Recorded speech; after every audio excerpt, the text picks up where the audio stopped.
नमस्कार, 20 मिनट 20 खबर में आपका बहुत बहुत स्वागत है। आप सबके साथ मैं हूं प्रियंका राय। अगले 20 मिनट में आपको हम 20 अहम खबरों से रूबरू कराने वाले हैं। तो चलिए शुरू करते हैं 20 मिनट में 20 खबरों का सिलसिला।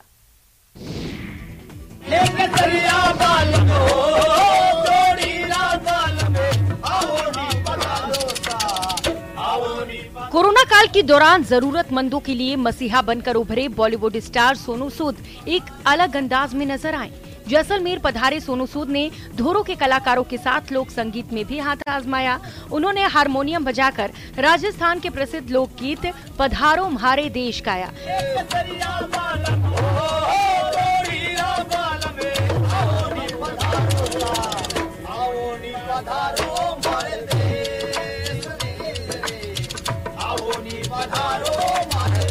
इस दौरान उन्होंने लोक कलाकारों को भारत का दिल कहते हुए लोगों से इन्हें प्रमोट करने की अपील की। उन्होंने कलाकारों को कहा कि वे भी उनके साथ ही गाना गाकर भारत घूमना चाहते हैं। दरअसल इन दिनों सोनू सूद जैसलमेर घूमने का पूरा आनंद उठा रहे हैं। जैसलमेर के एक निजी होटल में रुके सोनू सूद लोक कलाकारों को गाते देख खुद को भी नहीं रोक पाए। सलमान खान की दबंग में छेदी सिंह के रोल से मशहूर हुए सोनू सूद एक सिने कलाकार के अलावा सामाजिक क्षेत्र में भी अपने कामों से पहचाने जाते हैं।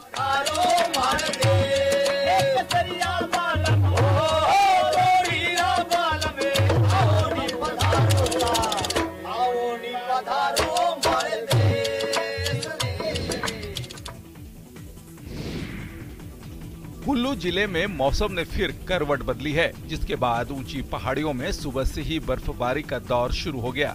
अटल टनल रोहतांग के नॉर्थ और साउथ पोर्टर पर भारी बर्फबारी के बाद प्रशासन ने पर्यटकों की सुरक्षा को देखते हुए सोलंग नाला से आगे पर्यटक वाहनों की आवाजाही पर रोक लगा दी है। साथ ही जिला प्रशासन की तरफ से पर्यटकों और स्थानीय लोगों के लिए एडवाइजरी जारी कर दी गई है कि बर्फबारी के मौसम में ऊंचाई वाले पर्यटन स्थलों पर न जाए। कुल्लू के उपायुक्त आशुतोष गर्ग ने कहा कि मौसम विभाग ने 2 दिन तक भारी बर्फबारी की आशंका जाहिर की है और इसको देखते हुए येलो अलर्ट जारी किया गया है, जिसके बाद प्रशासन पूरी तरह से मुस्तैद हो गया है। वहीं स्थानीय लोगों और सैलानियों को पूरी तरह से सावधान रहने की सलाह दी गई है ताकि किसी प्रकार की अनहोनी से बचा जा सके।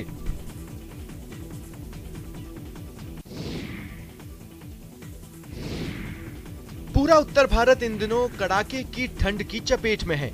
वैसे तो दक्षिण भारत में ठंड का प्रकोप कम देखने को मिलता है, लेकिन इस साल ठंड की चपेट में दक्षिण भारत भी नजर आ रहा है। यकीन नहीं हो तो इन तस्वीरों को देखिए। ऐसी तस्वीरें भारी बर्फबारी से ठिठुरते कश्मीर से अक्सर आती रहती है, लेकिन गिरते तापमान का असर केरल के मशहूर हिल स्टेशन मुन्नार में भी देखने को मिल रहा है। यहाँ तापमान जमाव बिंदु से भी नीचे उतर चुका है, जिससे हालात बिल्कुल कश्मीर जैसे हो गए हैं। सड़कों पर, खेतों में, मैदानों में हर जगह बर्फ की चादर बिछी दिख रही है और ठंड अपने चरम पर है। मौसम विशेषज्ञों के मुताबिक उत्तरी हवाओं के कारण हर 3 या 5 साल में ऐसी स्थिति बनती है, जब दक्षिण भारत में कई जगह पारा अपने न्यूनतम स्तर तक पहुंच जाता है। हालांकि मुन्नार की ये तस्वीरें चौंकाने वाली हैं, क्योंकि अपनी हरियाली और खूबसूरत वादियों के लिए केरल का ये डेस्टिनेशन पूरे भारत में मशहूर है। छत्तीसगढ़ के जशपुर के पत्थलगांव रेंज में 12 हाथियों का दल जंगल से बाहर निकलकर गांव में भारी उत्पात मचा रहा था। इस दौरान जब ग्रामीणों ने हाथियों को खदेड़ा तो एक हाथी कछार गांव में बने हुए एक गहरे कुएं में जा गिरा। हाथी कुएं से निकलने की कोशिश में लगातार जुटा रहा। वह बार बार खुद को ऊपर लाने की मशक्कत कर रहा था, लेकिन अपनी कोशिश में कामयाब नहीं हो सका। हाथी को कुएं में फंसा देखकर लोगों की भारी भीड़ जमा हो गई। लोगों ने अपने स्तर पर हाथी को निकालने की भरपूर कोशिश की, लेकिन जब सफल नहीं हुए तो वन विभाग को खबर की, जिसके बाद जेसीबी मशीन के साथ वन विभाग की टीम मौके पर पहुंची।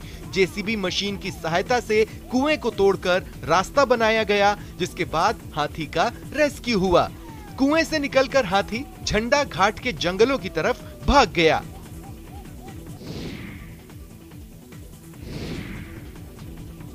सावधानी हटी, दुर्घटना घटी। इसीलिए सड़क पर चलते समय, वाहन चलाते समय पूरी तरह से सावधान रहिए। साथ ही यातायात से जुड़े नियमों का पूरी तरह से पालन कीजिए। इस संदेश के साथ झालावाड़ में सड़क सुरक्षा सप्ताह का आगाज हो गया। 11 से 17 जनवरी तक जिले में सड़क सुरक्षा सप्ताह मनाया जाएगा, जिसमें वाहन चालकों को सड़क सुरक्षा के नियमों को लेकर जागरूक करने के लिए कई कार्यक्रम किए जाएंगे। इस मौके पर शहर के मिनी सचिवालय स्थित जिला कलेक्ट्रेट कार्यालय परिसर से सड़क सुरक्षा वाहन रैली निकाली गई। पुलिस अधीक्षक ऋचा तोमर ने वाहन रैली को हरी झंडी दिखाकर रवाना किया, जो कि शहर के प्रमुख मार्गों से होती हुई वापस मिनी सचिवालय पर संपन्न हुई। इस दौरान दुपहिया वाहनों पर पुलिसकर्मी हेलमेट लगाकर सड़क सुरक्षा की तख्तियों से संदेश देते हुए चल रहे थे।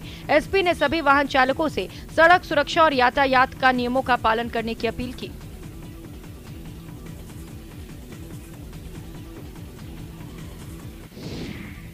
सात दिवसीय प्रदर्शनी का आयोजन सूचना केंद्र में किया जाएगा, जिसमें रोड सेफ्टी के बारे में जानकारी दी जाएगी। उदयपुर में भी राष्ट्रीय सड़क सुरक्षा सप्ताह का आगाज हुआ। 11 से 17 जनवरी तक चलने वाले इस सड़क सुरक्षा सप्ताह में वाहन चालकों को यातायात नियमों से अवगत कराने के लिए गांधीगिरी का रास्ता अपनाया गया। आमतौर पर सड़क सुरक्षा सप्ताह के तहत यातायात नियमों का उल्लंघन करने वाले वाहन चालकों पर सख्ती बरती जाती थी, लेकिन अब ये 7 दिन जागरूकता के लिए समर्पित होंगे। उदयपुर परिवहन विभाग ट्रैफिक पुलिस के साथ मिलकर शहर और ग्रामीण इलाकों के कई सड़कों पर नियमों का उल्लंघन कर रहे वाहन चालकों को रोककर उन्हें समझाया जाएगा। 7 दिन तक कई जागरूकता कार्यक्रम भी आयोजित होंगे। मुख्य रूप से शहर में नुक्कड़ नाटक, रैली और प्रदर्शनी के माध्यम से यातायात नियमों के प्रति जागरूकता लाने का प्रयास होगा। कार्यक्रम के उद्घाटन समारोह के दौरान पुलिस और प्रशासन के आला अधिकारी मौजूद रहे, तो वहीं स्कूली बच्चों ने भी सड़क सुरक्षा नियमों से जुड़ी सांस्कृतिक प्रस्तुतियां देकर नियमों की जानकारी आमजन तक पहुंचाने की कोशिश की। जिला परिवहन अधिकारी कल्पना शर्मा ने बताया कि आम जनता में यातायात नियमों के प्रति जागरूकता लाने के लिए सख्ती बरतने के बजाय गांधीगिरी के माध्यम से प्रयास किया जा रहा है। 7 दिन अलग अलग कार्यक्रम है। पुलिस और परिवहन विभाग मिलकर रिफ्लेक्टर टेप लगाए जाएंगे, लोगों को समझाइश की जाएगी और चालान न बना के गांधीगिरी की जाएगी। पुलिस का काम जनता की रक्षा करना है, लेकिन अगर पुलिस ही दबंगई पर उतर आए तो जनता न्याय की गुहार लेकर आखिर किसके पास जाएगी। बक्सर से पुलिस की दबंगई का एक ऐसा ही वीडियो सामने आया है। सोशल मीडिया पर वायरल हो रहे इस वीडियो में दिख रहा है कि पुलिस एक घर में घुसकर लोगों के साथ बदसलूकी कर रही है, घर के सदस्यों पर लाठी भांज रही है। दरअसल बक्सर के चौसा में बन रहे पावर प्लांट में जमीन मुआवजे को लेकर किसानों और पावर प्रोजेक्ट प्रशासन के बीच मामला फंसा हुआ है।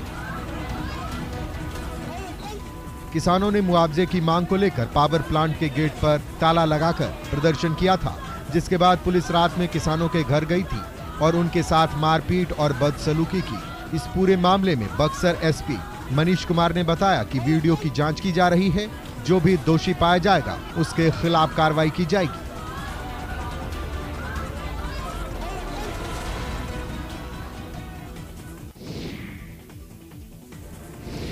बक्सर के चौसा पावर प्लांट का मामला लगातार तूल पकड़ता जा रहा है। पावर प्लांट प्रबंधन के विरोध में ग्रामीणों ने जमकर बवाल काटा और चौसा पावर प्लांट पर हमला कर दिया। इस दौरान ग्रामीणों और पुलिस के बीच झड़प हो गई। आक्रोशित ग्रामीणों ने पुलिस की गाड़ी को आग के हवाले कर दिया। भीड़ ने पावर प्लांट के मुख्य गेट पर आगजनी की और मुआवजे की मांग को लेकर प्रदर्शन किया।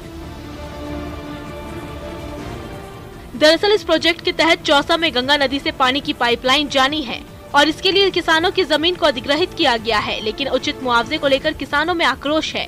नाराज ग्रामीण आगजनी कर प्रदर्शन कर रहे हैं। ग्रामीणों ने पुलिस की गाड़ी को भी जला दिया है। ग्रामीणों ने कल भी चौसा पावर प्लांट के मेन गेट पर ताला जड़ दिया था और मुआवजे की मांग को लेकर काफी हंगामा किया था, जिसके बाद पुलिस ने एक ग्रामीण के घर में घुसकर बदसलूकी की तो मामला और गर्मा गया।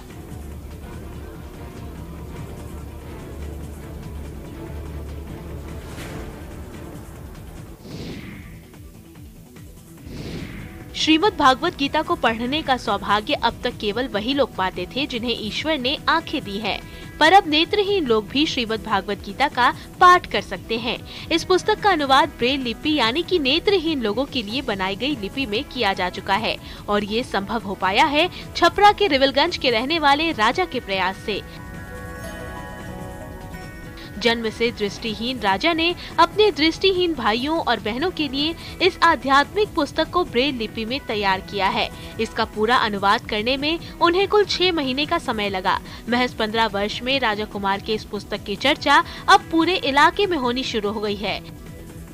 राजा फिलहाल राजेंद्र कॉलेजिएट छपरा में 10वीं कक्षा के छात्र हैं। 6 महीने तक राजा पढ़ाई के साथ साथ इस पुस्तक का अनुवाद करने में लगे रहे और आखिरकार उन्होंने नेत्रहीन लोगों के लिए श्रीमद् भागवत गीता पुस्तक का अनुवाद ब्रेल लिपि में कर ही लिया, जिसकी चर्चा अब हर तरफ हो रही है।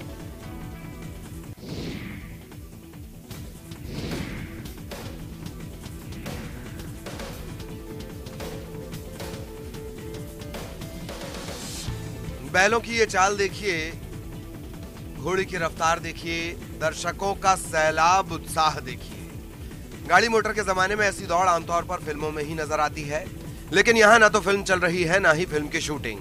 ये सारा एक्शन असली है। जुटी है हजारों की संख्या में पब्लिक। दिल थाम कर देखिए, ये है एनिमल ओलंपिक। ग्वालियर के कुलैथ गांव की तस्वीरें हैं ये। यहाँ आयोजित की गई अनोखी खेल प्रतियोगिता, इसके प्रतिभागी इंसान नहीं पशु हैं। इस एनिमल ओलंपिक में बैल, घोड़ी और भैंसों ने अपना जलवा दिखाया। ऑनलाइन गेमिंग के जमाने में परंपरागत खेलों को जिंदा रखने के लिए गांव के युवाओं ने एनिमल ओलंपिक की शुरुआत की। इसमें बैलगाड़ी दौड़, घुड़दौड़, पाड़ा कुश्ती जैसी प्रतियोगिताओं का आयोजन होता है और प्रतियोगिता जीतने वाले पशुओं को हजारों रुपए का इनाम भी मिलता है। एनिमल ओलंपिक को लेकर लोगों में जबरदस्त उत्साह रहता है। ग्वालियर चंबल के साथ ही प्रदेश के अन्य इलाकों से भी लोग अपने जानवरों को इस प्रतियोगिता में दौड़ाने के लिए लाते हैं। इस प्रतियोगिता में जीतने वाले खुश होकर लौटे और जो पीछे रह गए वो अगली बार पूरी तैयारी के साथ मैदान में जुटेंगे। एनिमल ओलंपिक को लेकर लोगों में जबरदस्त उत्साह है। ऐसी प्रतियोगिताएं अपनी परंपराओं को सहेजने का जरिया भी हैं।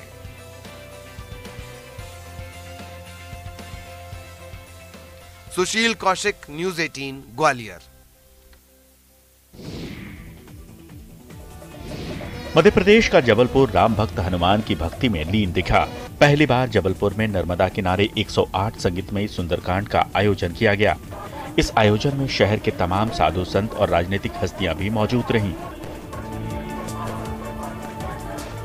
मां नर्मदा की संध्या आरती के बाद हनुमान चालीसा और सुंदरकांड की शुरुआत हुई। ये पहली बार है जब बड़ी LED स्क्रीन और लाइट शो के साथ संगीतमय सुंदरकांड किया गया। इस धार्मिक मेला की साक्षी संस्कारधानी जबलपुर की जनता बनी, जिसने ठंड के बावजूद नर्मदा तट के ग्वारी घाट में रुककर इस संगीतमय सुंदरकांड के धार्मिक आयोजन का आनंद उठाया। सुंदरकांड के आयोजन का मुख्य उद्देश्य धर्म के प्रति आस्था प्रकट करने और अंधविश्वास से लोगों का रुझान हटाने के मकसद से किया गया था। 108 सुंदरकांड आयोजन के उपलक्ष्य में संत समाज द्वारा ये चौथा आयोजन संस्कारधानी जबलपुर में संपन्न कराया गया।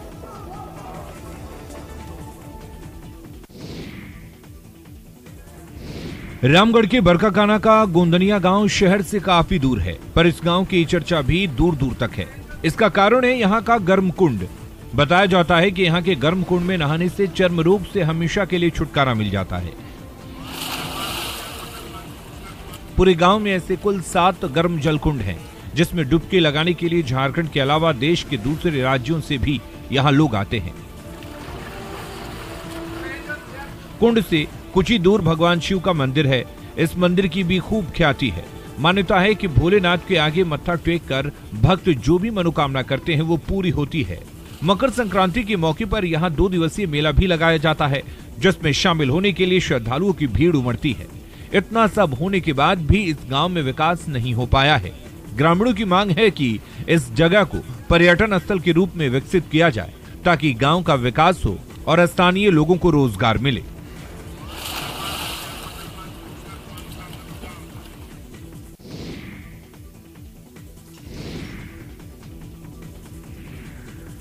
लोहे को पिघलाकर हथियार का आकार दे रहे हुनरमंद कारीगरों की ये तस्वीर झारखंड के भेंडरा गांव की है, जो बोकारो जिला मुख्यालय से लगभग 38 किलोमीटर दूर नावाडीह प्रखंड की गिरिडीह और धनबाद जिले की सीमा पर स्थित है। जंगलों के बीच 3 ओर से जमुनिया नदी से घिरे इस गांव में लोहे को आकार देने का काम किया जाता है। यहाँ लोहे के हथियार और घरेलू उपयोग में आने वाले सामान बनाए जाते हैं। कहा जाता है कि शेरशाह सूरी ने अपनी सेना के लिए हथियार बनाने के लिए हुनरमंद लोगों के लिए इस गांव को बसाया था। आज भेंडरा की आबादी 8000 है और यहाँ घर घर लोग लोहे के हथियार और सामान बनाते हैं। ये हमारे बाप दादा से शुरू हुआ है और हम लोग अभी कर ही रहे हैं। हम लोग 4 भाई हैं, यानी चारों भाई यही काम में कर रहे हैं। क्या बनाते हैं? हम लोग बसूला बनाते हैं। सामान का दाम तो बढ़ते रहा है लेकिन उतना पैसा नहीं होता है। 500 रुपया होता है और हमरमैन का भी 300-400 रुपया होता है। पुरुषों का हॉकी वर्ल्ड कप शुरू होने में अब महज 2 दिन ही बाकी है। जी हां, 13 जनवरी से 16 टीमों के बीच वर्ल्ड कप चैंपियन बनने के लिए घमासान शुरू हो जाएगा। ओडिशा के 2 शहर भुवनेश्वर और राउरकेला में सभी मैच खेले जाएंगे। इस टूर्नामेंट का फाइनल मुकाबला 29 जनवरी को खेला जाएगा। इस बीच भारत के हॉकी प्रेमियों के बीच इस टूर्नामेंट को लेकर भारी उत्साह देखा जा रहा है। लोगों को उम्मीद है कि इस बार भारतीय टीम चैंपियन जरूर बनेगी। ओडिशा की राजधानी भुवनेश्वर में Kalinga institute of social science के 30,000 छात्राओं ने भी भारतीय हॉकी टीम को शुभकामनाएं दी। इसके लिए इंस्टीट्यूट में एक खास कार्यक्रम का आयोजन किया गया। इस दौरान छात्राओं ने रंग बिरंगी रंगोलियां भी बनाई। छात्राओं ने हॉकी स्टिक और हॉकी बॉल की रंगोलियां बनाकर उन्हें दियों से रोशन किया। साथ ही साथ हॉकी स्टिक के लिए भारतीय हॉकी टीम को चीयर्स भी किया। यहाँ धर्म जाति का द्वेष नहीं है, भेदभाव का लेश नहीं है। जी हां, जम्मू कश्मीर के राजौरी में हजरत सैयद रसूल शाह का 5 दिवसीय वार्षिक उर्स संपन्न हो गया। नंगाबाजी साहिब के नाम से मशहूर ये उर्स जिले के कालाकोट के गांव ब्रावी में संपन्न हुआ। इस 65वें सालाना उर्स में देश भर के सभी धर्मों और जाति के लोग शामिल हुए। जनाब नंगाबाजी साहिब का उर्स मुबारक उनके पोते और जम्मू कश्मीर के एक अत्यंत प्रतिष्ठित सूफी संत सैयद मुजफ्फर हुसैन शाह के निवास पर प्रतिवर्ष मनाया जाता है, जो अपने अनुयायियों के बीच ब्रावी कलाकोट के बाजी साहब के रूप में लोकप्रिय हैं। समापन दिवस पर उर्स मुबारक कुरान शरीफ की तिलावत, नमाज और नात का आयोजन किया गया। इस अवसर पर जम्मू कश्मीर और देश में अमन चैन के लिए विशेष प्रार्थना की गई। उर्स के दौरान श्रद्धालुओं के लिए निःशुल्क लंगर का आयोजन किया गया। स्वर्गीय सूफी संत हजरत नंगाबाजी साहिब एक पवित्र और आध्यात्मिक व्यक्तित्व थे, जो मूल रूप से कश्मीर के बांदीपोरा जिले के मलंगम गांव के रहने वाले थे।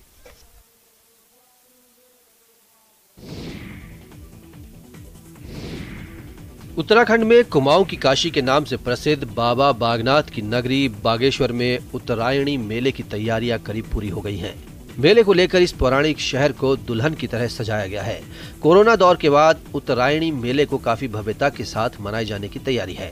बागेश्वर का उत्तरायणी मेला पूरे उत्तराखंड में प्रसिद्ध है।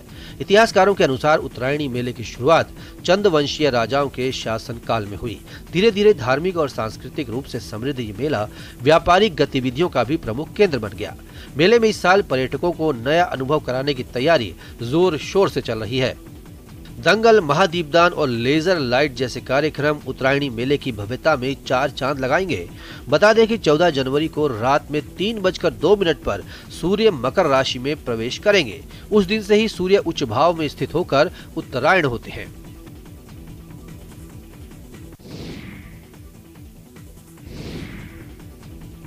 जवाहर कला केंद्र की पाक्षिक नाट्य योजना के तहत नाटक काया में काया का मंचन किया गया, जिसमें कलाकारों ने वर्तमान भारत की स्थिति और गांधी जी के आजाद भारत के सपने की कहानी बयां करने की कोशिश की। गांधी जी वर्तमान भारत की दुर्दशा को देखकर जंग आजादी में शामिल उन सभी लोगों को बुलाते हैं जिन्होंने आजाद भारत में सत्ता का सुख भी भोगा है। नेहरू, जिन्ना, मौलाना, पटेल आदि के सामने गांधी जी सवाल रखते हैं कि क्या ऐसे आजाद भारत की कल्पना की थी हमने? ये तो मेरे सपनों का भारत नहीं है। चर्चा के बाद निष्कर्ष निकलता है कि सत्ता सुख के लालच में ही भारत की ये दुर्दशा हुई है। नाटक में अभय शर्मा ने गांधी जी, वैष्णवी शर्मा ने कस्तूरबा, चंद्र प्रताप सिंह ने जिन्ना, विनय यादव ने सरदार पटेल, धर्मेंद्र भारती ने मौलाना, माधव शर्मा ने नेहरू का किरदार निभाया। वहीं रिया सैनी ने संगीत संयोजन और सीमा गुप्ता ने वस्त्र सज्जा संभाली।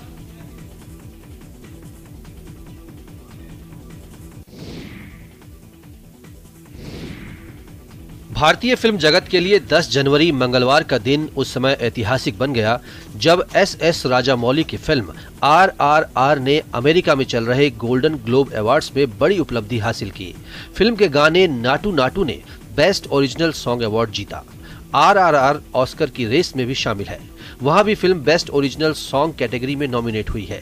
RRR के अलावा छेल्लो शो बेस्ट इंटरनेशनल कैटेगरी में शॉर्टलिस्ट हुई है। अमेरिका के बेवर्ली हिल्स में चल रहे 80वें गोल्डन ग्लोब अवार्ड में राजामौली अपने स्टार रामचरण तेज और जूनियर NTR के साथ पहुंचे। साउथ सुपरस्टार चिरंजीवी ने RRR की इस उपलब्धि को ऐतिहासिक बताया। म्यूजिक कंपोजर MM कीरावाणी ने यह अवार्ड लिया। कलाकारों का शुक्रिया अदा करते हुए राजामौली भावुक हो गए। इस उपलब्धि पर प्रधानमंत्री ने RRR की पूरी टीम को बधाई देते हुए सोशल मीडिया पर पोस्ट शेयर किया है। PM नरेंद्र मोदी ने ट्वीट में लिखा कि एक बेहद ऐतिहासिक पल है। फिल्म के कंपोजर MM कीरावाणी, SS राजामौली और RRR की पूरी टीम को बधाइयां। भारत के लिए ये बेहद गर्व की बात है।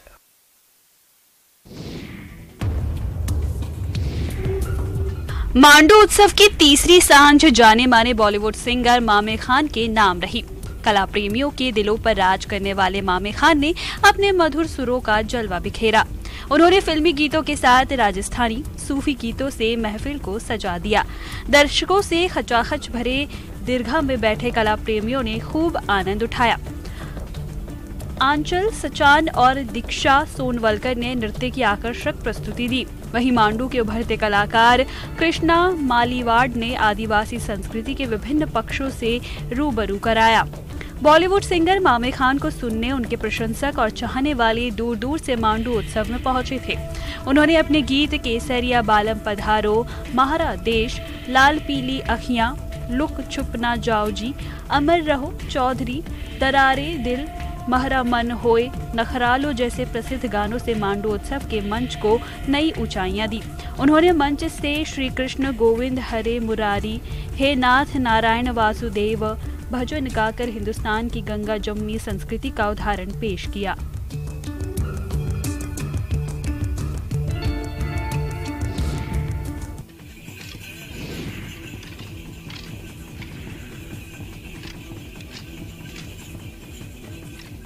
आधुनिक परिवेश में जहां लोक संस्कृति लगभग विलुप्त हो रही है और पाश्चात्य संस्कृति इंटरनेट और सामाजिक संचार माध्यमों से घरों में सेंध लगा रहा है, वहीं आदिवासी समाज अपनी लोक संस्कृति को जीवित रखने के लिए जद्दोजहद कर रहा है। इसी सिलसिले में कांकेर में आदिवासी समाज के सांस्कृतिक सामाजिक कार्यक्रम कोलांग महोत्सव का आयोजन हुआ। आयोजन में ब्लॉक के 15 कोलांग टीमों ने हिस्सा लिया। जिस प्रकृति और जंगल से आदिवासी जीवन जुड़ा है, इसी प्रकृति के सम्मान में सालाना कोलांग उत्सव मनाया जाता है, जो पौष की पूर्णिमा से आरंभ होता है। प्रकृति से अपने प्रेम को प्रदर्शित करने वाले इस कोलांग त्योहार का बस्तर संभाग में विशेष महत्व है। कोलांग एक प्रकार का प्रकृति के बखान का गान है। इसे प्रकृति गान भी कहा जाता है। इसमें दल का नेतृत्व करने वाले पाट गुरुओं द्वारा गाया जाता है। इन पाट गुरुओं का भी इस कोलांग दल में विशेष स्थान होता है। जैसे इन गुरुओं के भोजन करने के उपरांत ही दल के बाकी सदस्य भोजन ग्रहण करते हैं। गांव के युवाओं की टोली अपने गांव से दूसरे गांव कोलांग नाचने जाती है, जो 3, 5 और 7 दिनों के लिए होता है। गांव से कोलांग में जाने वाले युवाओं का ग्रामीणों द्वारा विशेष सम्मान किया जाता है।